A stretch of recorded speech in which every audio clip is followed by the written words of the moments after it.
tevfiki ve l'a'tisam illa billah. Aleyhi tevekkeltu ve ileyhi. Eskiler öyle dua ederken derlerdi, Allah tevfikini refik etsin. Yaygınca bu duayı yaparlardı. Tevfik muvaffak kılma demek. Refik de yol arkadaşı demek. Hayatın her safhasında Allah tevfikini sana arkadaş kılsın. Sürekli her işini hayırlı, encamı hayırlı, muvaffakiyetlerle sonuçlandırsın demektir. Vaka işi ona bağlamamak lazım. Yani bize dinimizin emrettiği, geleneklerimizden tevarüs ettiğimiz milli ruh, menhelül azbül mevrudundan yudumladığımız hakikatler çerçevesinde yapılması gerekli olan şeyleri yapmak düşer.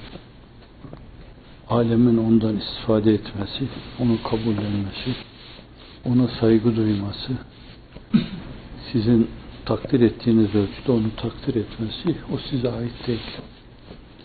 Gönüllerde hüsnü kabulü yaratacak Allah'tır. Kur'an ifadesiyle vüd vaz edecek, sevgi, alaka, irtibat vaz edecek Allah'tır. Kur'an'ın ayatu beyinatıyla ifade edilen bu. Belki bu manada adanmışlığın önemli bir yanı. Adanmışlık kendi için yaşamama demektir. Yaşatmayı hedef edinme demektir. Ölesiye. Vaka o büyük zatlar Abdülkadir Geylani Hazretleri de Hasan Şazili Hazretleri, bilhassa Abdülkadir Geylani Hazretleri çok ciddi vurguluyor. Yani beni şöyle bir mum gibi yanıp kendini tüketen gibi etme diyor. Bir yönüyle bu şu manaya geliyor. Yani başkalarına ışık ver ama sen kendi kendine yok ol filan demek. O bir manada makbul, muteber. Fakat bu İsa ruhu mevzuunda öyle değil yani. Elinizden geliyorsa bir mum gibi kendinize rağmen yaşayın. Kendiniz eriyin.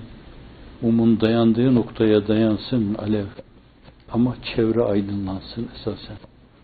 Başkaları sizin aydınlığınızda, ortaya koyduğunuz aydınlıkta göreceği şeyleri görsün, değerlendireceği şeyleri değerlendirsin. Mesleğimiz itibariyle böyle. Enbiya-i İzam'dan kim saltanat ve debdebe sahibi olmuş? Yaptığı şeyleri saltanata, debdebeye, dünyevi imkanlara bağlamış, ona göre hizmet etmiştir. Kim bir kısım beklentilere göre projeler, planlar oluşturmuştur. Yol, peygamberlerin yoluysa bence, beklentisizlik onun çok önemli bir esasıdır. Kur'an'da 5 tane büyük peygamberden bahsedildiği yerde bildiğiniz gibi hepsi aynı kelimelerle ve ma es'elukum aleyhi min ecr in ecre illa ala rabbil alemin. Yaptığın hizmetin karşılığında bir ücret istemiyorum ben. Ücret adına bir beklentim yok. Birisini de mektubatta değerlendiriyor Üstad. O da işte Antakya'da olduğu söyleniyor. Habibi Neccar Hazretleri İttebi'u men la yesellukum ecren ve hum muhtedun diyor. O kimselere uyun, arkalarından gidin ki kendileri hidayettedir ve size yaptıkları hizmet karşılığında da beklentileri yoktur diyor. Demek ki iktida etmenin çok önemli bir esası, çok cazip bir esası, inandırıcı bir esası, ikna edici bir esası, yaptığı şeyi karşılığında bir şey beklememeye bağlamaktır. Bu açıdan da hani bir sözle ifade edildiği gibi levhalarda var. Sen su ol, ak mecranda, içmeyen içmez. Ama mutlaka içenler çıkacaktır. İçmediler diye küsme, gönül koyma, darılma, su da içilmezdi ki deme. Sen güneş ol, şualarınla başları okşa. Ondan istifade etmeyenler etmesin. İstersen tabip edasıyla Çıkıp ondan kalsiyum almayanlar almasın diyebilirsiniz. Radyasyonlarından istifade etmeyenler etmesin diyebilirsiniz. Sen bir ağaç ol, etrafına, etrafına gölgeler sal. O gölgeye sığınmayan sığınmasın. Sen meyvedar ağaçlar haline gel. Meyveler ver. Sarksın onlar salkımlar halinde. Yemeyen yemesin, almayan almasın. Sen bir bülbül ol. Hep güle karşı şakı dur. Ama onun yağını, gül yağını alsın başkaları saçlarına sürsün. Bir şarkıda ifade edildiği gibi. Ama sen hep bülbül gibi o suzişi namelerinle etrafında heyecan uyar, varsın gülün yağını başkaları kullansın. Sen yıldız ol, birileri kalkıp gecede onu seyretmesinler. O Cenab-ı Hakk'ın adeta tekvini emirlerle şiir yazmış gibi böyle semanın çehresine yazdığı o şeyi Hazreti Ruhu Seyyidül Enam'ın yaptığı gibi bakıp ağlamasınlar, tefekkür etmesinler, tedebbür etmesinler. Ama sen yıldızlar gibi gözleri hep çak dur. Kamer ol, hakkında destanlar söylesinler. Ama söylemeyen söylemesin. Böylesine bir adanmışlık ruhu içinde, dünyevi, uhrevi bir beklentisizlik içinde yapılan hizmet şimdiye kadar havada kalmamıştır Allah'ın izni inayetiyle. Hatta denebilir ki bir cennet mülahazasına bile bağlanarak yapılırsa bu hizmet, o kısmen tesiri kırılır onun. Hele insanın kendi adını, kendi namını duyurması adına yapılırsa, hafizanallah insanın yüzüne çalarlar onu. Gitmiş sohbetlerden birisinde, şimdi aklıma geldiği için arz ediyorum. Hak dostlarından bir tanesi, zannediyorum elinde tesbihi çekiyor bizim yaptığımız gibi. Subhanallah diyor. Her tesbih tanesini çekerken, bütün tesbih edenlerin tesbihleri adedince Subhanallah. Bir tane ile bir tane söylemek, bu ne senin küçüklüğüne yakışır ne de Allah'ın azametiyle mütenasiptir. Bütün zerratı kainat adedince, bütün tesbih edenlerin tesbihleri adedince tesbih diyor. Fakat bunu kalbine bir mızrap vurur gibi vuruyor ve öyle söylüyor. Vuruyor ve öyle söylüyor. Ben Sungur abiden dinlemiştim. Hazreti Üstad diyor ki bu Şah-ı Geylani gibi, Abdülkadir Geylani, Hasan Şazeli gibi, Muhammed Bahuddin Nakşibendi Hazretleri ve emsali büyükler bu zerratı kainatı birer tesbih olarak kullandıklarını böyle duyunca imreniyordum. Ben de diyebilir miyim? Demek ki o deme farklı bir deme. Yani benim gibi bir ümminin o meseleyi sadece mülahazaya alması değil. Hakikaten tek bir tesbih tanesi şık diye diğerinin üzerine düşerken adeta zerratı kainat adedince tanelerin üst üste düştüğünü duyabilme demektir. Ruh enginliğiyle bunu duyabilir. Vicdan enginliğiyle bunu duyabilir. İmreniyorum diyor o zatların zerratı kainatı tesbihlerinde kullanmalarına, tahmidlerinde kullanmalarına, tekbirlerinde kullanmalarına. Hayatı seniyelerinin sonunda onun kendine mahsus bir konuşması var, konuşma tarzı ve Sungur abi de onu aynı ile taklit ederek bu veya tam o tesirde kalmıştı öyle, o tesirle ifade ederdi. Dedi ki bir gün bana, kardeşim Allah'a hamdolsun, artık ben de onlar gibi Subhanallah derken bütün zerratı kainat adedince dediğimi hissediyorum. Bu önemli bir mesele. Şimdi bize düşen şey esasen hani böyle bir yüce ufku yakalama adına bu. Şimdi birisi almış böyle tesbihatı eline, işte bu derinlik içinde çekiyor. Bu derinlik içinde çekiyor. Bu derinlik içinde.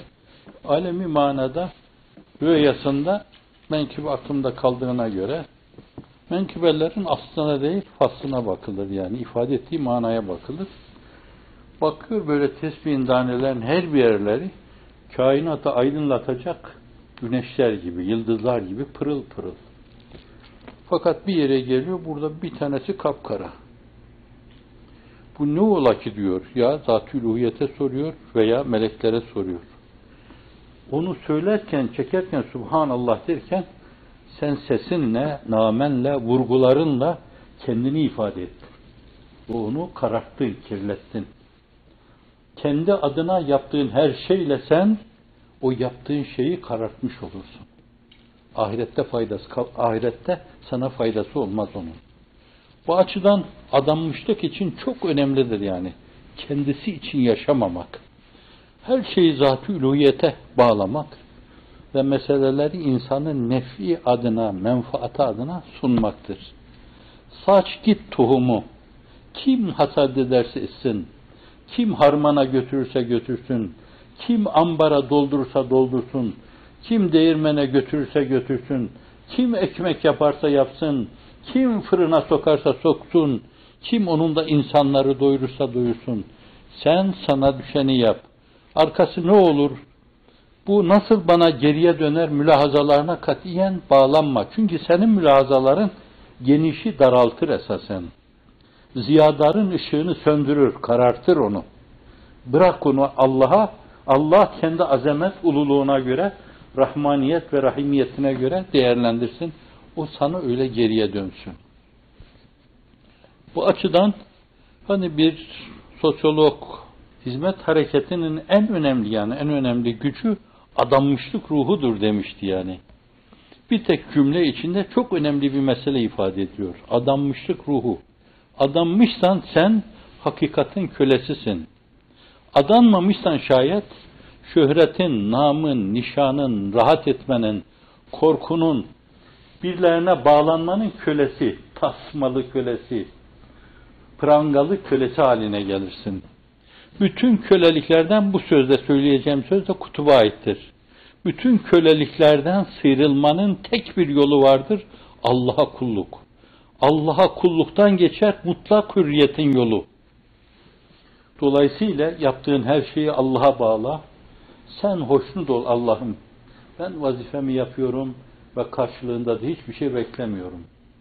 Hatta vaaz-ı nasihat gibi, hatta imamet gibi, hatta muallimlik gibi şeyler keşke imkanımız olsa bu önemli vazifeyi yaparken o mevzuda hiçbir şey almasak, karşılığında hiçbir şey almasak, o işi Allah rızası için yapsak ve böylece hayatımızın her saniyesini, her salisesini, her aşiresini ahiret hesabına Rabbimiz nezdinde değerlendirsek, derinleştirerek değerlendirsek, birleri binler yapsak, milyonlar yapsak.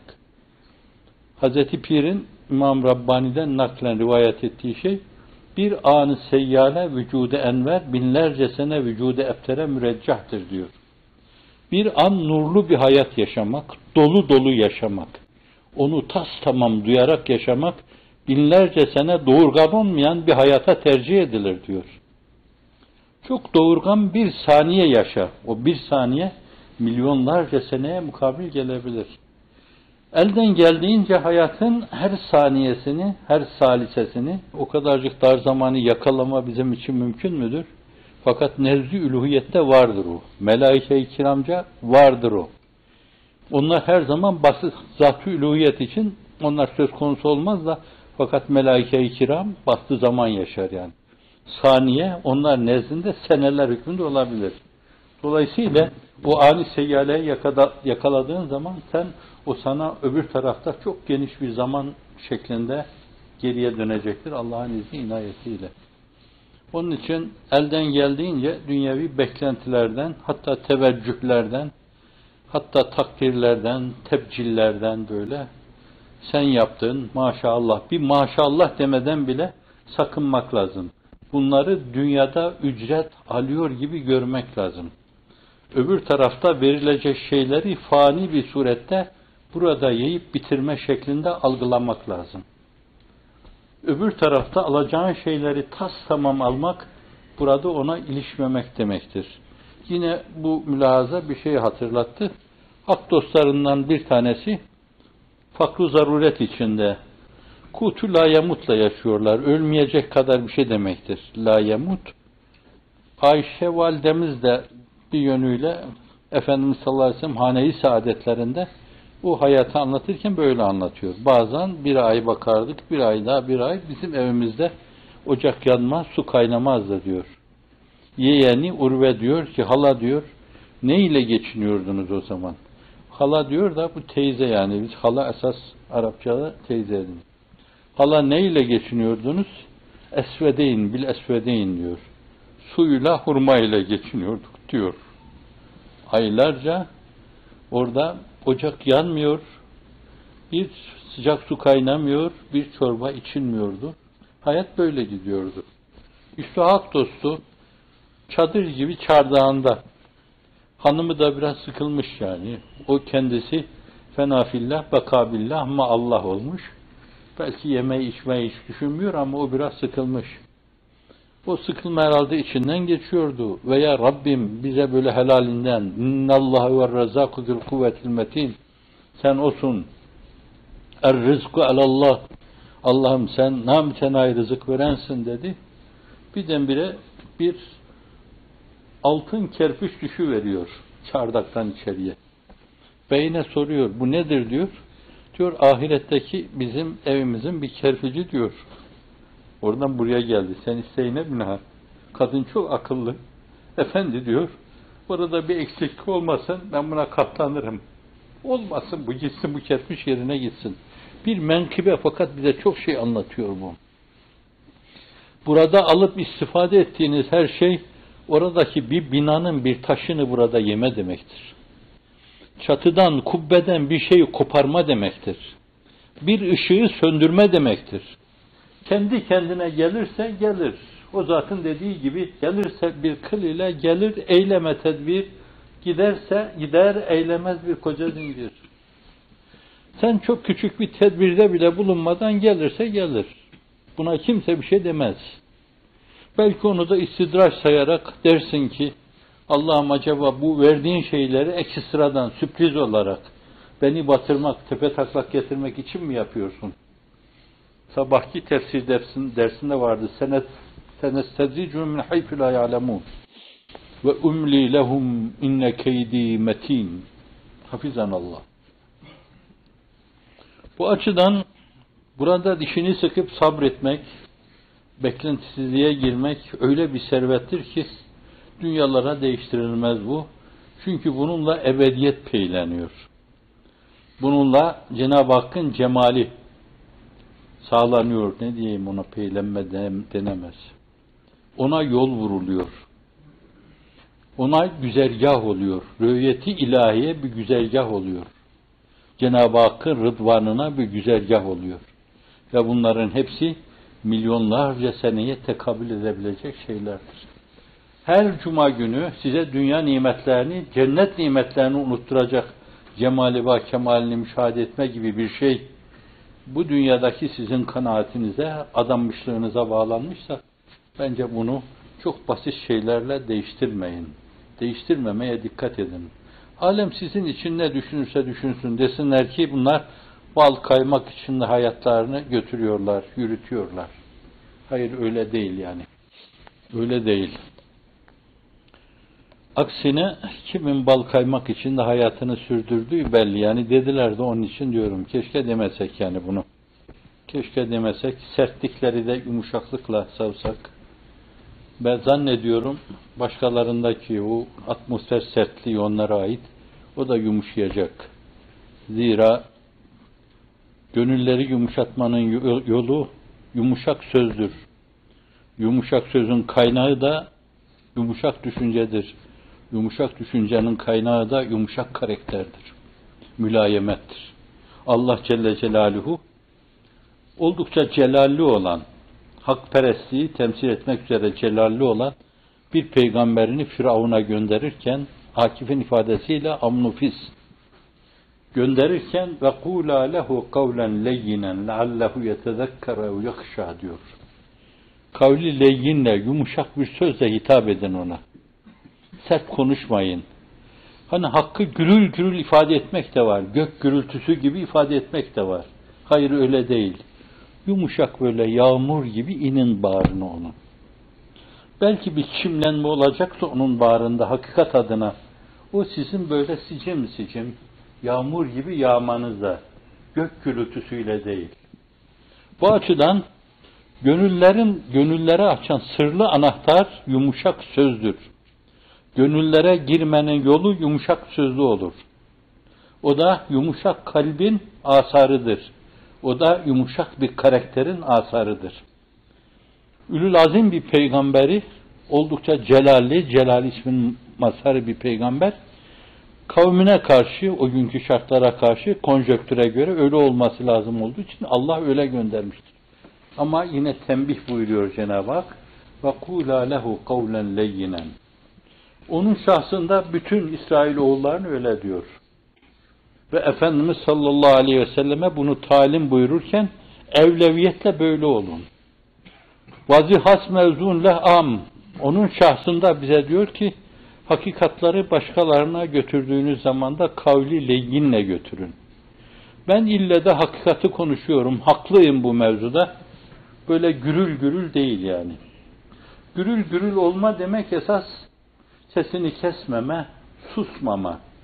Gülün tepesine konup sürekli bülbülün şakıması gibi şakıma yani. Ona gürül gürül denir. Sesini kesmeden. Yoksa bağırıp çağırma, öfkelenme, nefret sözcükleriyle duygularını, düşüncelerini ifade etme, bu insanları kaçırır. Buyuruyor Efendimiz sallallahu aleyhi ve sellem, cevamül kelim olan mübarek sözlerinde, aklıma geleni atıyorum, kusura bakmayın. Yessiru ve la tuassiru. Meselenin kolay yanını gösterin insanlara, zor yanlarıyla insanların yaşanmaz yanlarıyla karşısına çıkmayın. Ve beşşiru ve la tuneffiru. Bişaret verin. İnsanların karşısına müjde duygusuyla, müjde sözleriyle akıbetlere adına çıkın, onları kaçıracak, ürkütecek şeylerle çıkmayın. Günümüzde nefret sözleri deniyor ya, intikam duygusuyla ifade edilen şeyler deniyor ya, bunlar bugün bazı kimseleri böyle kitle psikolojisiyle coştursa, heyecana getirse bile, fakat gelecekte o darmadağınık esasen bir kalp birliği olmayan o yığınların bir arada kalmaları, bir arada bulunmaları mümkün değildir. Bir gün dağılır giderler de sizi yapayalnız bırakırlar. Kavli leyinle meseleye yaklaşmaktır ki aradan 1000 sene, 2000 sene geçse bile insanlar yine alaka duyarlar ve alakalarını bilmem neden kalemlerle, ne türlü bir mürekkeple kitaplarda ebedileştirirler de siz gelecek nesiller nezdinde yadı cemil olur, kalırsınız Enbiya-i İzam gibi, onların halis varisleri gibi. Öyle bir devre erdi ki bizim günümüz, yiğit belli değil, mert belli değil. Herkes yarasına derman arıyor, dert belli değil, derman belli değil. Bu da Ruhsati, halk şairi Ruhsati'nin sözü. Böyle bir dönemde bence sadece işi mum tutuşturmaya bağlamak lazım. Sonra arkası ne olursa olsun o bizi çok alakadar etmez. Hazreti Pir'in çok tekerrür eden sözünü bir kere daha tekrar edeyim. Vazifeni yap, şe'ni ilahinin, rububiyeti ilahiyenin şe'nine karışma. Hazreti Pir, Allah'ın vazifesine karışma diyor. Kalpleri yumuşatmak, senin sesini, soluğunu onlara duyurmak, onlarda bir tesir icra etmek ona aittir. Efendimiz'e Kur'an inneke la tehdi men ahbebt velakinnallaha yehdi men yeşâ.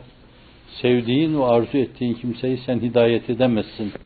Allah kimi dilerse, meşiyeti sübhaniye kimin hidayeti istikametinde cereyan ederse onu Allah Celle Celaluhu hidayet eder buyuruyor. Bu açıdan da herkese söz dinletme, herkese bir şey anlatma mümkün olmayabilir.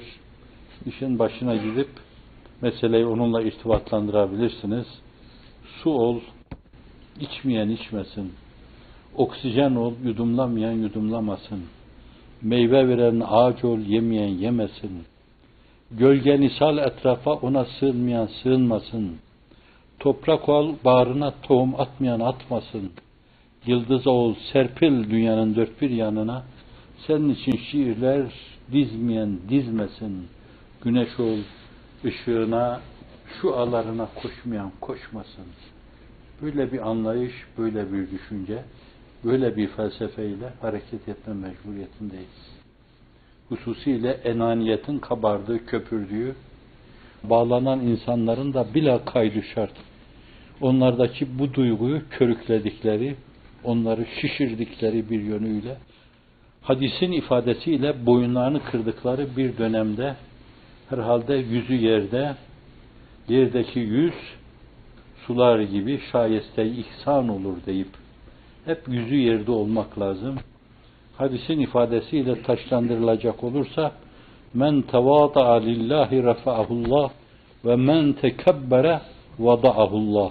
Kim Allah için yüzü yerde olursa, başka bir ifadeyle tevazu kanatlarını yerlere kadar indirirse, Allah onu yükselttikçe yükseltir. Nezd-i üluhiyette yükselir o insan. Kim de tekebbür eder, kendini büyük bir şey zannederse, enaniyetine takılırsa, egoistlik yaparsa, egosantristlik yaparsa, narsistlik yaparsa, Allah onu batırdıkça batırır, hafizanallah, yerin dibine batırır. Karun gibi batırır, Firavun gibi batırır, Firavunlar gibi batırır. Şimdiye kadar o güzergahta binlerce insan bata gelmiştir. Batmamanın yolu peygamberlerin yoludur. Allah o yolda sabit kadem eylesin.